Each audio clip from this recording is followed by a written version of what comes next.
Hello everyone again, Red Robin back here again with another unboxing video. This time around we're going to be reviewing the H.O.T.A.S Warthog from Thrustmaster. Now this is something that I've been looking forward to do for quite a while. As you can see, I'm already unboxing the damn thing already. This is just a bit of a voiceover as it goes through. But anyway, back to the thing.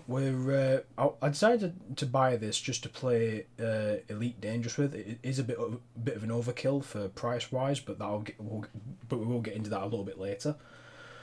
Overall, the box representation is lovely. It actually is. It does give you a bit of a sense of that this thing's actually quite a big thing. Quite a big thing altogether. And there's actually a hell of a lot of buttons to use on it. But there's also a lot of different settings, as you probably see on the screen. I'm not going to go through all of them, but there are a hell of a lot of different setups and different systems you can use this with, which is a bonus. And there's also a lot of different features that this comes with, as well as just a hell of a lot of different buttons. But overall, I've had this for about a month, and this thing is nuts. You're actually seeing footage from when I first got it, the very first day that I actually tried this thing out. So you're probably going to see a bit of a first-hand look into what is going on. As you can see, I actually struggled getting the box actually open at first, but overall, it is very sturdy packaging, which I can't really knock Thrustmaster for. But it was awkward to get in the box at first, but once we got the contents inside were well worth getting that bit of extra strength in there just to unbox the damn thing altogether. Overall, the box setup inside was a little bit awkward to see at first. I wondered how the hell that worked. I thought they were literally, you took the tops off and then lifted it all out, but they actually seemed to be two separate boxes altogether, which was actually quite different. I've never seen anything done like that before. And the actual handles that you can see where my fingers are, there actually are handles. I actually partly ripped the box pulling it out, just trying to get that handle, but we managed to get that main one out, and this, I believe it is the actual joystick part of it. But yeah, just from the offset, it does seem to be quite a big thing to set up, especially the main base plate at the bottom. That's one thing that was quite big about this whole thing. If you haven't got a desk big enough to actually fit this thing on, if your desk is a little bit filled with different stuff, you might have to make some space out just so you can actually fit the main base plate on. Or if you've got a cockpit, you could actually stick it straight onto that by taking the bottom plate off there altogether.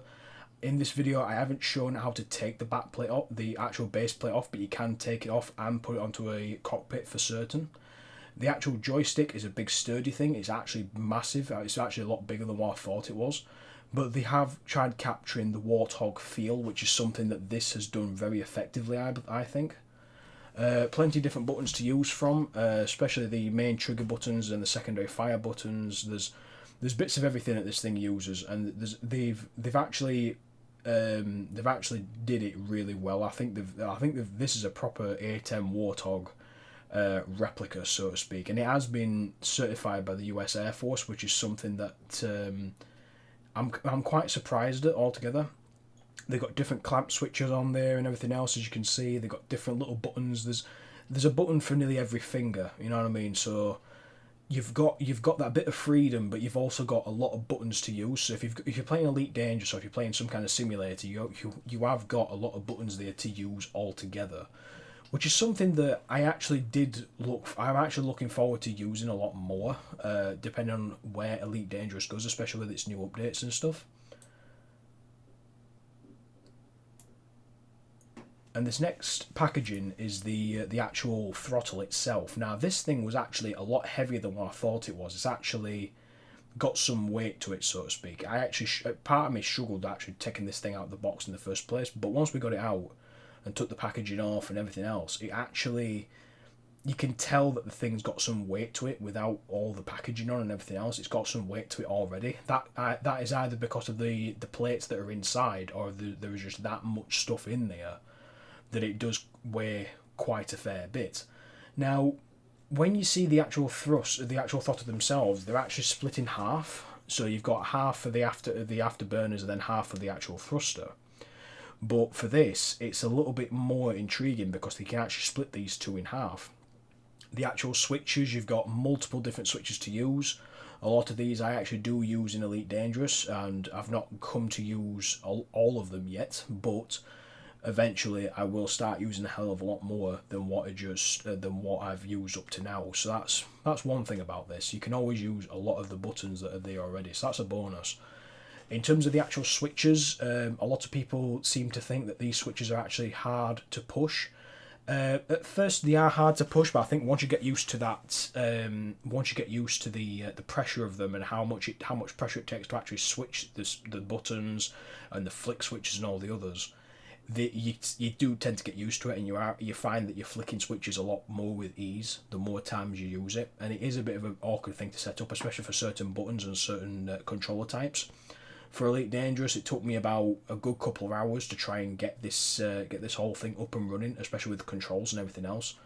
But overall, it's a really good experience getting it all set up and knowing what you want to use for what certain buttons. I mean, there's certain flick switches that I use for lights, and then I use one for booster, which you can see at this moment in time, which is a big red button at the back. I use that to actually boost my engines even more. I use some for headlock controls. I use one for pushing my thrusters up left and right and centre and going up and down and stuff when you're docking.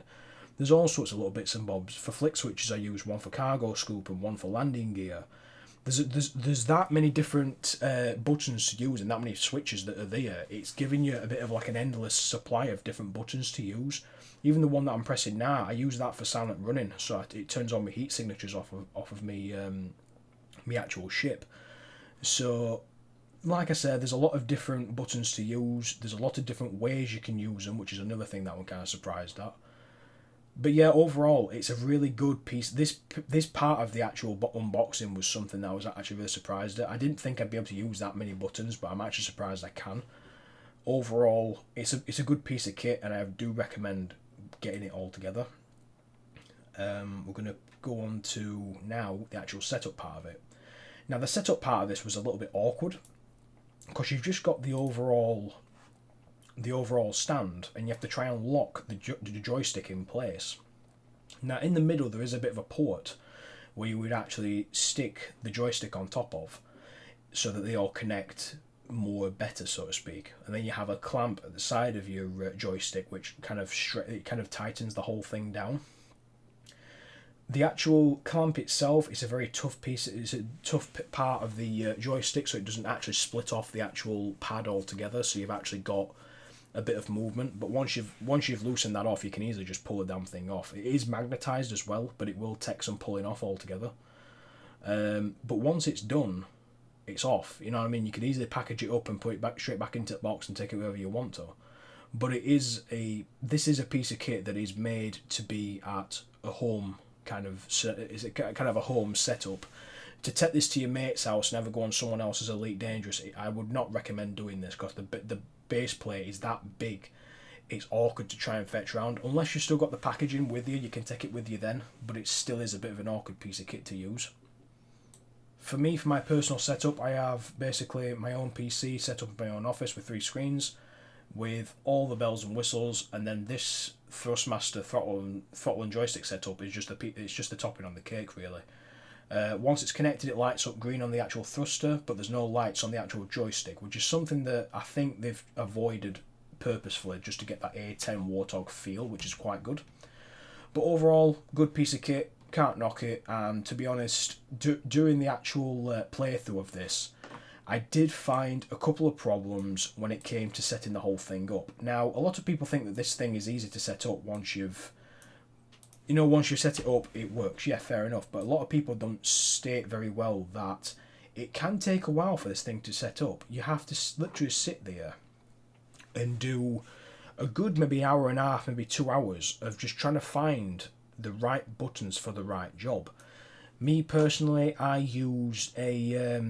actually downloaded a profile from an Elite Dangerous forum that is compatible with the H.O.T.A.S Warthog software, which is called Target. And it basically, what it does is it maps a lot of the buttons already to your systems. Now, what the problem is behind that is that you have to actually go into the game then to then map the controls to that, which is a little bit awkward. But after about an hour or so of doing it, I've still got some buttons to map. So when it comes to using Elite Dangerous Horizons, you have to still set buttons up for using your SRV Scarabs. You've got little bits of weapons for deploying cargo scoops. You got you got same thing for heat sinks. There's a little bit of everything, so you've got a little bit of choice with the amount of buttons that you've got, and I'm still finding more and more buttons to use every single day that I go on to Elite Dangerous, so that's a bonus. But there is one thing I'm going to have to set to Elite Dangerous, the guys at Frontier. You do have to have a thing in place where you can just press a button to request docking for certain ports, because I use a system called Voice Attack, and what that does is it's basically a voice command system where you can literally ask a computer to do what you want it to do. In Elite Dangerous, I use it for this personally. There's a part of the game where you want to use the voice attack to request docking permission. Now, I've seen some people use it in a way where it automatically just does it straight away from saying the words, but it only uses key presses and certain things like that. When it comes to Elite, there's no buttons to use to request docking permission, and I think this could be something that we could work on a bit later. But in terms of the joystick, there are a hell of a lot of buttons to use, and not just for Elite. You can use this for several different games, and yeah, honestly, well worth buying. But there is a bit of a problem. Now I'm going to go through a bit of the pros and cons of this. I'll go through the pros first. One, you've got a very stable piece of kit.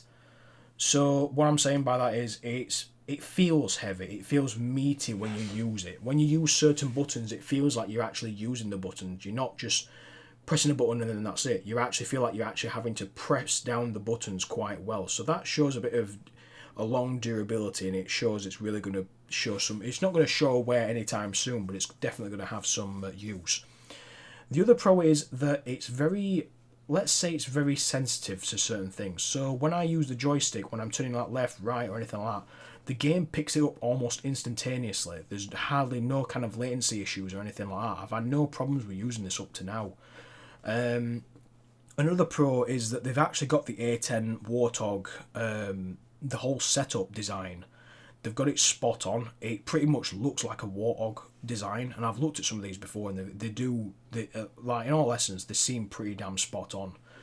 The other pro to this is that they've got different buttons. You've got not just different buttons, but you've got an absolute plethora of different buttons to use. So if you ever find that you're struggling to find a button with this, you never have that problem at all. But we are going to jump straight to the cons, which the last pro that I've just spoke of is going to fall into cons in a little moment. The first con is price. Now, there is a big thing about this being a bit way too expensive. I heard that in America they're charging $300 and some dollars for this thing. Me personally, I managed to buy this off of Amazon for about £260 odd, like £260, £270, somewhere around there. And when I first saw it and put it on my wish list, it was over £300 altogether, maybe £370, something like that. And I think if you can get it on offer, it's spot on. Get it. If you can get it for under $250, maybe close to £200, get it. It is definitely worth it. But the price for this moment in time is definitely, for the price over use, especially for what I use it for anyone else out there, I would definitely recommend not using it. If you're going to use it just for Elite, I would heavily suggest getting something, get a step down kind of joystick. So get something that would cost you at least £100 to maybe £140 odd. It's not worth going to that £200 mark, especially for the amount of buttons, and a lot of the other joysticks will easily accompany you in terms of the amount of buttons to use. I'm thinking more along the lines of some of Logitech's joysticks. They seem to work a hell of a lot more better from what I've heard before, and I would recommend using those, even though I've not bought one myself.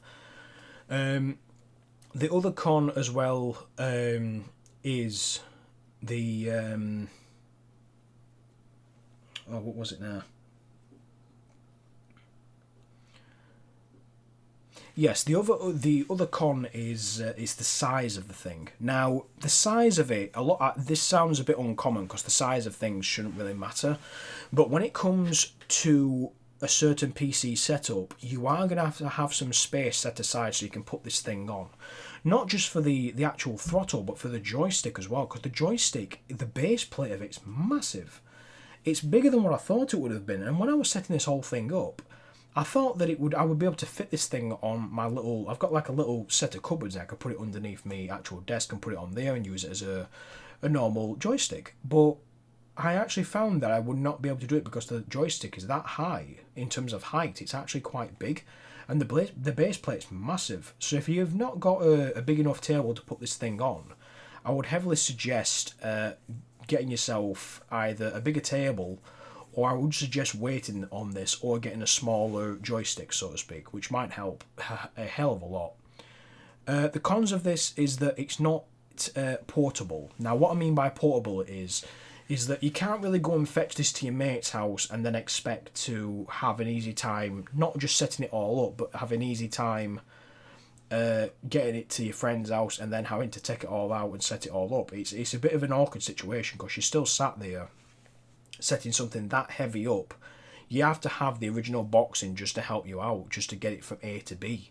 Putting it in your backpack or something like that, it's just simply not going to work because the base plate is that big. And so a lot of the wires are exposed, which is another thing as well. But if you're wanting this for a cockpit experience, honestly, the cockpit experience would be spot on if you're in that kind of work. But when you're just in a normal room with a PC sat in front of you, it is a little bit awkward to set up. So I'm not going to give him bad points for this, but this is something that I think should be heavily considered when you're looking about for something like this.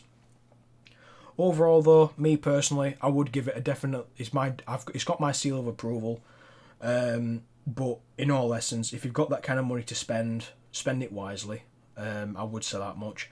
Me personally buying this, yes, a lot of people may say that I've actually wasted my money buying this, but overall, I personally think that I think it has been worth getting it because it's definitely taught me a lesson in looking at different joysticks and kind of like looking at them and see what they're worth really.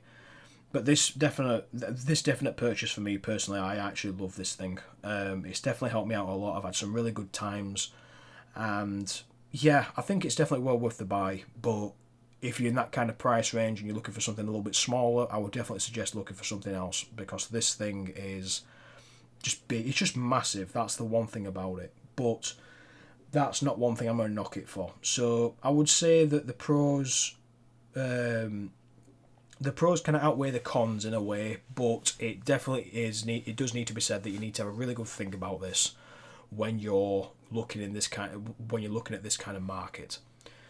So yeah, I'll let you guys go with this, and I hope you guys enjoyed the video, and I'll see you all next time. What are you all doing? And yeah, thanks so much. Cheers.